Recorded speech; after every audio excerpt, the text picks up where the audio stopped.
3 hours from now, under the burning Roman sky and on the blood-red clay of the Foro Italico, the entire tennis world is going to witness something far bigger than a third-round match at the Italian Open. This is not just another WTA 1000 battle. This is not just another underdog story carefully packaged by commentators looking for drama. No, what is about to happen in Rome feels different. Heavier. Dangerous.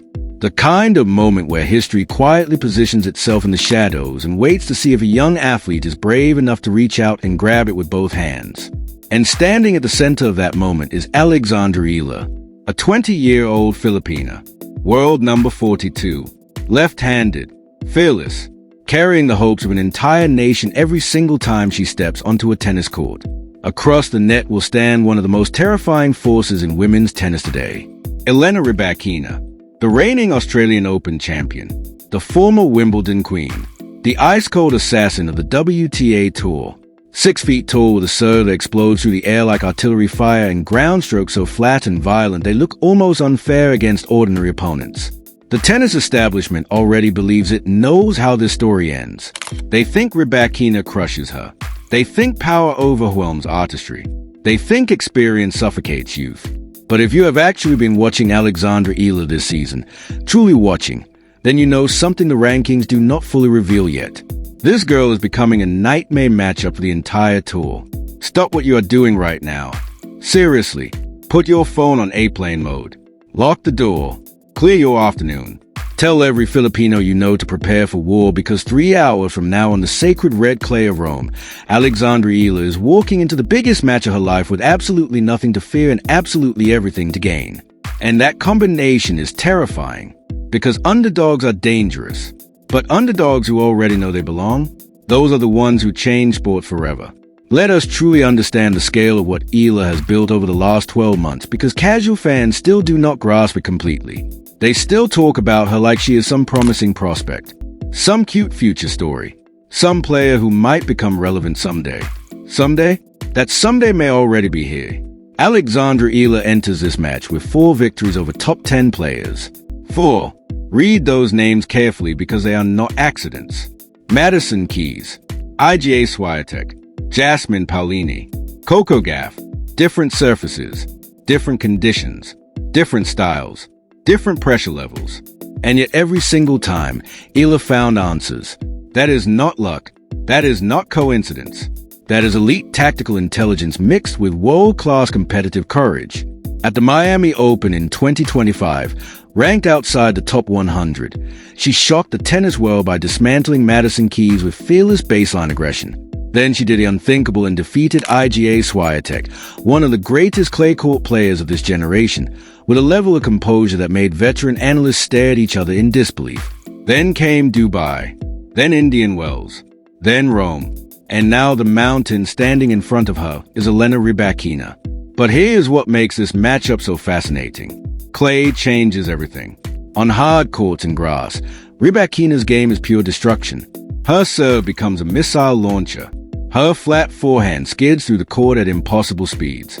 Opponents feel rushed, suffocated, panicked. The rallies are short, brutal, and clinical. But clay is different. Clay slows the violence down. Clay forces patience. Clay drags players into exhausting wars of movement and endurance. Clay exposes weaknesses hidden by raw power. And Alexandra Eala was built for exactly this kind of battlefield. People forget where she comes from.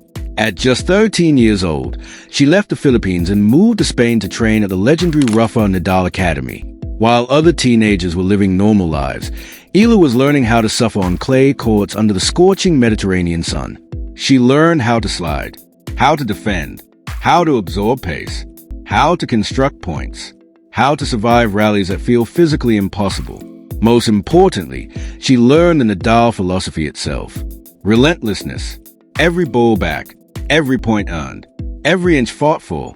That philosophy is tattooed into her game now. And that is precisely why this matchup becomes dangerous for Rybakina. Because the Kazakh superstar wants short points. Eala wants war. Picture the geometry of this match for a second. Rybakina serves wide. Eala stretches deep behind the baseline and gets the return back. The rally begins. Now suddenly the point extends beyond 4 shots. Then 6. Then 9. then 15. And with every extra exchange, the balance slowly shifts, because Eala's left-handed forehand is not just heavy, it is vicious on clay. When she whips that cross-court forehand into Rybakina's backhand wing, the ball explodes upward off the red date, climbing shoulder high and disrupting the clean strike zone that power players depend on. Rybakina likes contact around waist level where she can flatten the ball and drive through opponents. Eala's topspin destroys that rhythm. And if rhythm disappears, frustration begins. That is where the upset becomes possible. Now let us talk about the mental side, because this may be the single biggest advantage Alexandra Eala carries into this match. She has absolutely nothing to lose. Nothing. The pressure is not on her. Nobody expects her to win except the people who have watched her closely enough to understand what she is becoming. The bookmakers expect Rybakina domination. The analysts predict straight sets. The tennis establishment already wrote the result before the players even stepped onto the court. And that frees Eala completely. She can swing freely, attack boldly, take risks, play without fear. Meanwhile, Rybakina walks onto center court carrying the crushing weight of expectation. She is world number 2. She is a reigning Australian Open champion. She is supposed to destroy opponents ranked outside the elite tier. But what happens if the first set gets tight? What happens if Eala breaks serve early? What happens if the crowd begins to believe? That is the real danger, because belief changes atmospheres. And nobody is talking enough about the crowd factor today. The Filipino support in Rome has been extraordinary during this tournament. Philippine flags flooded the outer courts during Eala's victories earlier this week. Tagalog chants echoed through the Foro Italico. Fans traveled across Europe just to witness this run in person. And now they know what is at stake. This is no longer just support. This is mobilization. An entire nation is emotionally investing itself into this match. And athletes feel that energy whether they admit it or not. Imagine a 17-shot rally on center court. Both players exhausted. Both players gasping for oxygen. The crowd roaring after every Eala winner. The tension becoming unbearable. That is where the underdog becomes truly dangerous. Because energy matters. Momentum matters. Emotion matters. And Alexandra Eala plays with emotional electricity when she senses belief around her. Look at what she already accomplished in Rome, before even reaching this moment. She survived Magdalena Freck in a brutal 3-set opener, displaying remarkable resilience under pressure. Then she avenged a heartbreaking Auckland loss by destroying Wang Xinyu in straight sets. That match was not just a win. It was a statement. 7 breaks of serve, 0 double faults, complete tactical control. Eala looked terrifyingly mature, and perhaps most importantly, she looked physically fresh. That matters enormously on clay. Long matches expose weak conditioning instantly, but Eala's movement in Rome has looked elite. Light on her feet, balanced, explosive, comfortable sliding into corners and recovering immediately for the next shot. That is Nadal Academy conditioning. That is years of clay court suffering paying off in the biggest moments. Now compare that to Rybakina's physical profile. She is powerful, massive serve, massive ground strokes. But extended defensive rallies are not where she is most comfortable. If Eala successfully drags her into long baseline exchanges repeatedly, fatigue becomes a hidden factor, especially mentally. Power players hate feeling trapped in rallies. They hate hitting extra balls. They hate watching opponents retrieve shots that should end points. And Alexandra Eala retrieves everything. That is what makes her so psychologically exhausting to face. You think you have hit a winner. Then somehow the ball comes back. Again, and again, and again. Eventually frustration creeps in. Errors appear. Confidence cracks.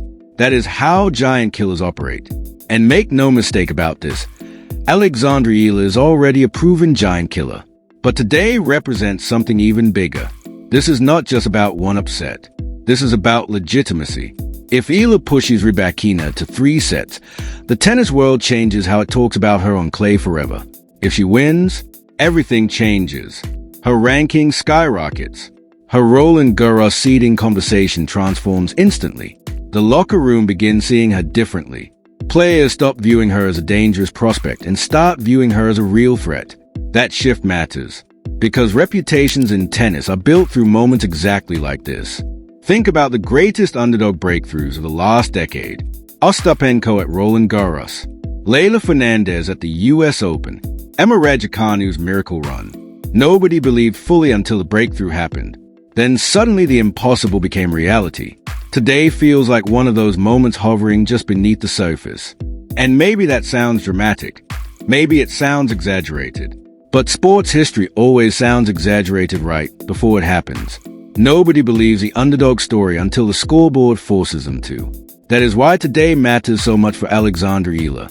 Because this is the exact type of match where stars are born permanently. Not against average opponents. Not in routine wins. Against giants. Against champions. Against players the world believes are untouchable. And Elena Rybakina absolutely belongs in that category. She is a machine. Her serve alone can destroy matches in minutes. When she is confident, she takes the racket completely out of opponents' hands. But clay weakens even the most terrifying weapon slightly. And sometimes slightly is all a fearless underdog needs. The key battle today will be second serves. Watch this carefully. If Eala attacks Rybakina's second serve aggressively and starts earning break points early, pressure builds immediately. The longer service games become, the more uncomfortable Rybakina gets on clay. Meanwhile, Eala's own serve has improved massively throughout this tournament. Her second serve win percentage against Freck, and Wang proves she can survive pressure moments without collapsing. That growth is enormous. Young players usually struggle with nerves in these situations. Eala is beginning to look emotionally bulletproof. And perhaps the most dangerous thing about her right now is this. She genuinely believes she belongs here. Not someday. Now. You can see it in her body language. The calm between points. The confidence in her movement. The refusal to panic when trailing. That mentality cannot be taught easily. It comes from surviving difficult moments repeatedly and discovering you are stronger than fear itself. That is what Rome is revealing about Alexandra Eala. She is no longer arriving at these stages hoping to compete. She arrives expecting to matter, and that changes everything. So here we are, 3 hours away, Foro Italico, center court, the reigning Australian Open champion versus the fearless Filipina giant killer. Power versus topspin, pressure versus freedom, expectation versus belief, the establishment versus the underdog. And somewhere deep beneath the noise, the statistics, the rankings, and the predictions, there's a feeling growing stronger with every passing hour. A feeling that this match may not go the way the tennis world expects. Because every generation produces one athlete who arrives carrying something difficult to measure. Not just talent, not just athleticism. Something emotional, something magnetic, something that pulls entire nations into belief. Right now, Alexandra Eala is becoming that figure for the Philippines. And today she has the opportunity to turn belief into history. So prepare yourselves. Because if Eala survives the opening storm, if she extends her rallies, if she gets a crowd roaring, if she drags Rybakina into deep clay court warfare, then this match could become one of the defining moments of the entire 2026 WTA season. The red clay is ready. The stage is set. The giant is waiting. And the hammer is coming. Today, the underdog walks into Rome carrying the dreams of 115 million Filipinos. Today, Alexandra Eala steps onto center court not just to compete, but to prove that she belongs among the elite of world tennis. And if the tennis establishment still doubts her after everything she has already done this season, then they are about to learn the hard way what happens when fearless talent collides with destiny on red clay. 3 hours from now, the entire world watches, and history waits.